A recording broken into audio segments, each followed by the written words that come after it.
আনারস খেতে কে না পছন্দ করে, আমি কিন্তু খুব পছন্দ করি। আসসালামু আলাইকুম, সবাই কেমন আছে?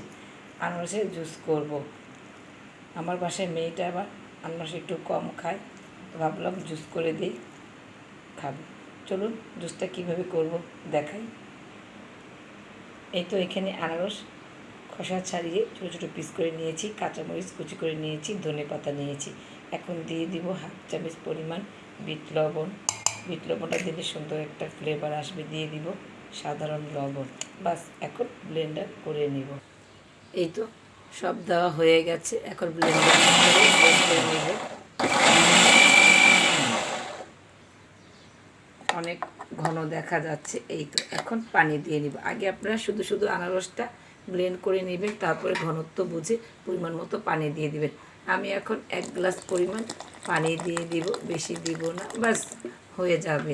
এই তারপরে ব্লেন্ডারটা করা হয়ে গেলে তারপরে ছাঁকনিতে ছেঁকে পরিবেশন করব। এই তো হয়ে গেছে আনারসের জুস।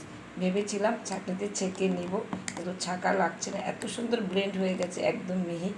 মেয়ে 1 চামচ খেয়ে বলছে, আম্মু ছাঁকা লাগবে না, অসাধারণ হয়েছে, এভাবেই দাও। এই তো এখন গ্লাসে ঢেলে নেব।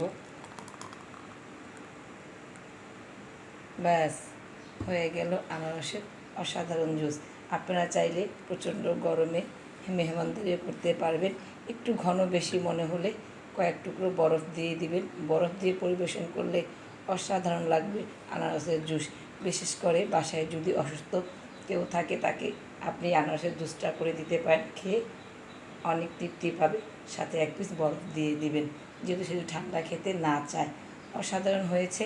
তো এই তো আমার বাসায় মেয়েটা একটু কম খায়, এখন থেকে খাবে ইনশাল্লাহ। আপনাদের বাসায় যেরকম কেউ কম খায় আনারস, তখন আপনি এভাবে জুস করে দিবেন, না বলবে না, 1 চুমুকেই শেষ করে ফেলবে।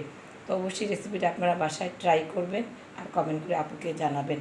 ভালো থাকবেন, আল্লাহ হাফেজ।